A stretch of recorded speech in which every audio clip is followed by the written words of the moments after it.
Hello Nigeria, I am Chiamaka and this is Roots TV. As we all know, the PDP is the current opposition party in Nigeria, with the APC taking the lead. However, there are strong indications to suggest that the PDP is making a very strong comeback. One of the major frontline candidates is Atiku Abubakar. However, today we have with us an analytical thinker, a man who has all the answers, and a spokesperson for Atiku Abubakar, Mr. Segun Showunmi. It's nice to have you, Mr. Showunmi. It's a pleasure. It's nice to have you, Chiamaka. Thank you. As we all know, the political terrain in Nigeria is shifting such that the PDP is coming out on top and it appears to be making a comeback. How excited are you about the concept? You see this man here, Chiamaka? This man here? Yes. That's your next president. His name is Waziri Atiku Abubakar, former Vice President, Federal Republic of Nigeria, by the grace of God, with the help of all of you Nigerians and the members of the international community and the friends of Nigeria, potentially the next president. How confident is the Atiku team that he's going to come out on top in 2019? There are two hurdles that we have to cross. One of them is very close by now, and the other one is almost like a walkover. But the challenges are we have to cross the first one first before we can basically just dance into the other. We need to do the primaries. In a couple of weeks' time, 2 weeks max, the People's Democratic Party of Nigeria will be presented with an opportunity to pick one candidate of all of the aspirants, about 13 of them at the last count, who are jostling to be the flag bearer of the party. And once that hurdle is crossed, then we can then go challenge Muhammadu Buhari, the candidate of the APC, for the general election. And I think that if the PDP, my party, our party, the biggest and the most democratic institution in sub-Saharan Africa that represents the totality of the emotions of the Nigerian people, will do the right thing by running a free, fair, transparent, all-inclusive primaries, then Atiku will win. Currently, the APC is somewhat in a state of disarray, and it appears most of the candidates have defected from the APC to the PDP and other parties. Now, while this might seem like a good thing, many people say it spells trouble for Atiku and other candidates. Now, a lot of political elite members and bigwig candidates have made their way to the APC and to the PDP, including Saraki and Tambuwal. So, how does Atiku plan on conquering these candidates and making his way to the primary election victory? The business of getting a candidate to win a primary election starts with first when he indicates his intention. Those who understand the dynamics of the politics of Nigeria and the movement around the political party will see that Atiku Abubakar returned to the PDP, the party he helped fund, the party underneath which he served as vice president for 8 years, before the convention that produced the existing National Executive Committee. And that gave him the opportunity to integrate himself very quickly. And as a political colossus who understands what it means to manage and participate in a democratic process. He didn't come in making unnecessary demands from the party. He simply rejoined the party. He announced to Nigerians and to the whole world that he was leaving APC for PDP. He rejoined the party in his ward. He rejoined the party in his state. And he joined the party back at the National for the Convention. And he just went all out to visit the leaders, to collaborate with them, to have meetings with them, to engage them. And today, he's like the darling of everybody. The one thing Atiku has in common with Buhari is his experience. And he has age on his side. And from your analysis, he's in fact an experienced politician par excellence. But I need to ask, considering the fact that he is in fact advanced in age, what do you not think that is going to be a stumbling block? Do you not think currently the youth of Nigeria who are rallying to have a young leader, someone who can compete on the international stage with the Obamas of this world, will rally behind him? You see, age is not going to be the only prerequisite that determines the capability or the preparedness to do the responsibility of a president in Nigeria. Those who compare Nigeria with some of the developed economies that are throwing up young boys and pretty young people like Canada and France and all of those areas, they forget one critical thing. In all of those places, the infrastructure challenges there are very low. They have a definite policy on how they manage education. Their housing, integration, and accessibility policies are clear. The social stabilization issues of those countries are very well grinding. Therefore, any well-trained, ready, and planned and prepared young man may be able to carry out the functions of president because the institution behind him is very strong. The difference with Nigeria is that Nigeria has a lot of work to do to mentor and prepare for succession. For really, time and age will take away the capacity and the agility of some of their older leaders. But there is an urgency to put a transformational leader in charge now who understands what is required. And what are those things that are required? You need a leader that can quickly stabilize the country. You need a leader that can unite the country. You need a leader that understands the country. You need a leader that can secure the country. You need a leader that can plan succession. You need a leader that can transform the nation and unleash its energy to be able to give younger people the opportunity to now lead it. If you put an inexperienced young person in the country now on top of it, one of the things you are going to see as a result of the consequence of the mismanagement of the past is that he's going to struggle a lot. And there are many ideas that they do not know have been tested and considered not to be workable in this country that they will be playing with. And because of the ethnic divide and the religious divide and the excessive disunity in the country, he's just going to be having all sorts of problems. And what Atiku has said to allay the fears of young people and to assure them is that, one, he said, and I am trying to quote him, maybe verbatim or maybe slightly out of verbatim, that bring me a watertight legal document and I will sign it that I will go one term. First point.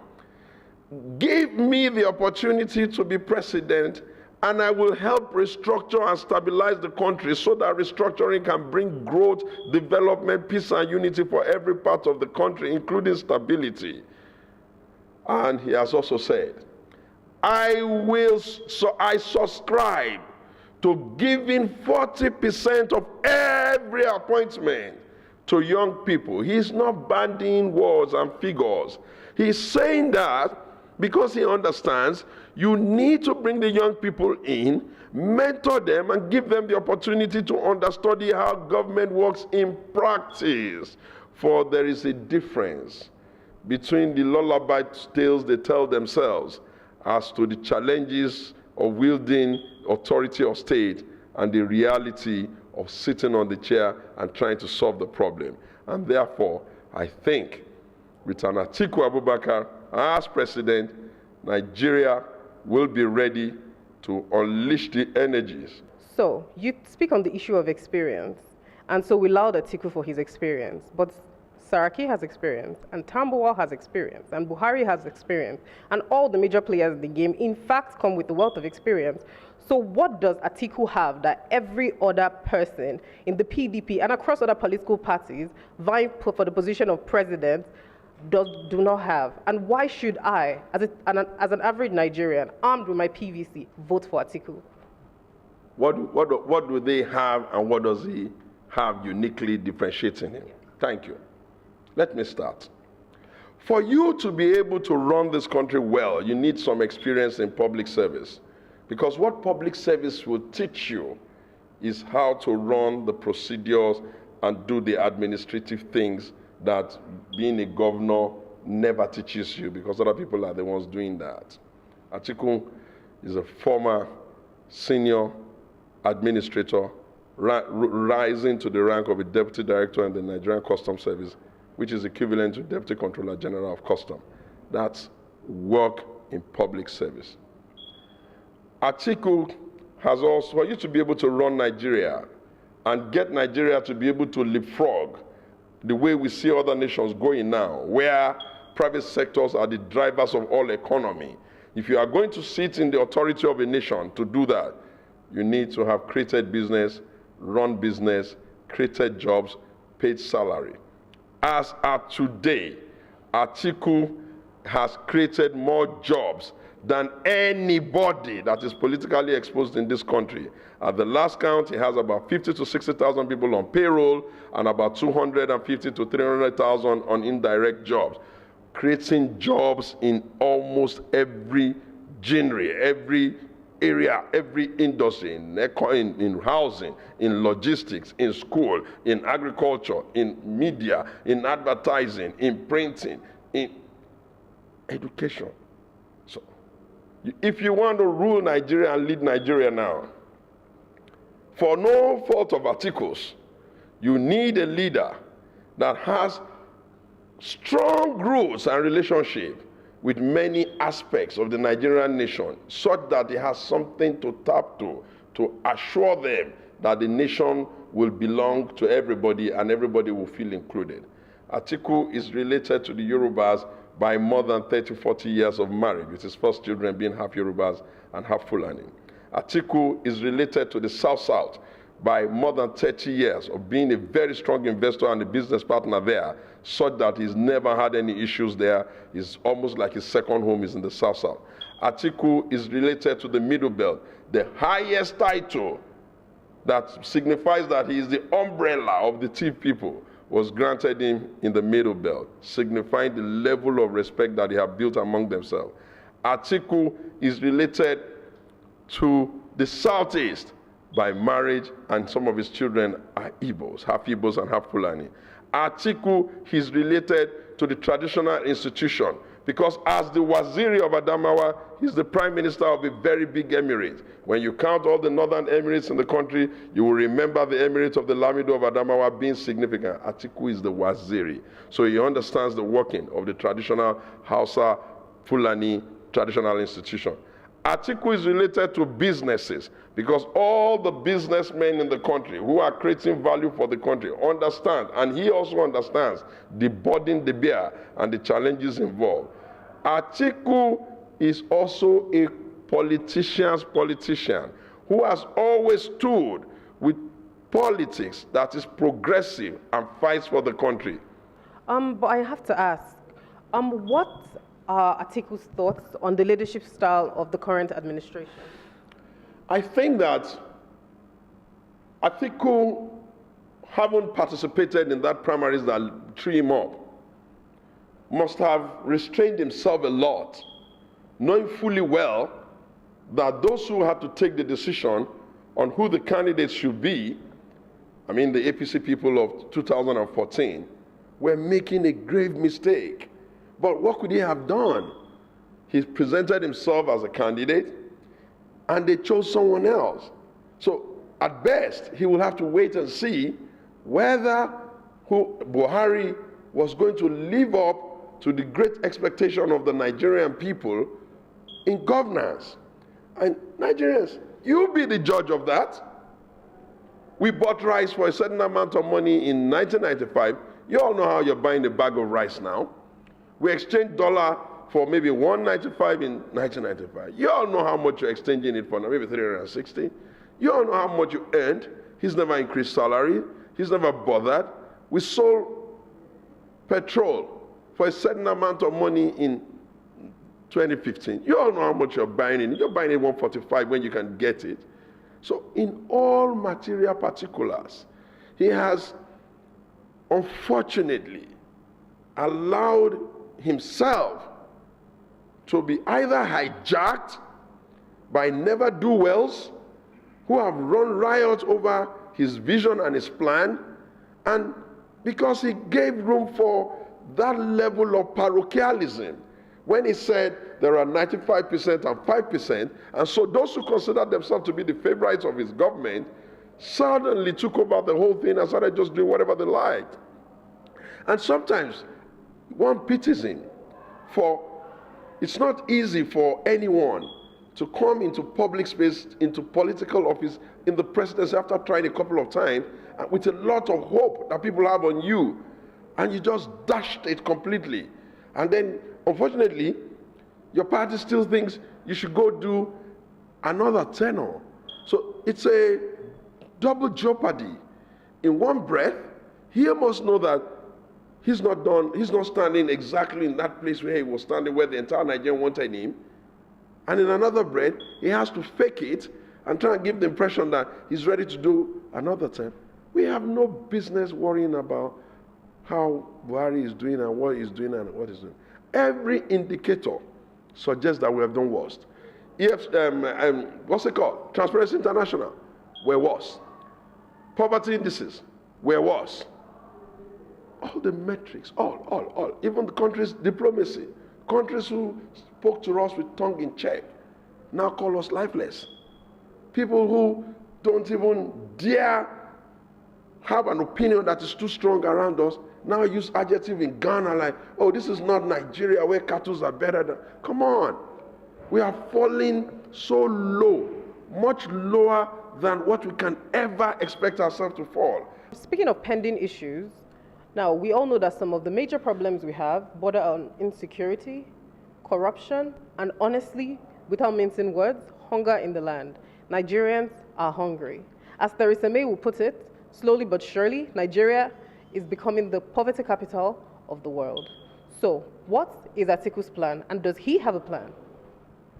In the first instance, Atiku has created and he has spoken loudly that he plans to run on 4 critical thematic headings.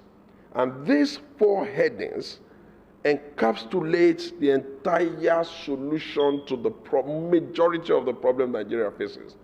The first, which will solve the problem that you're talking about, that which Theresa May also talked about, which unfortunately became the lot of Nigeria because of the present occupiers of office, is job creation.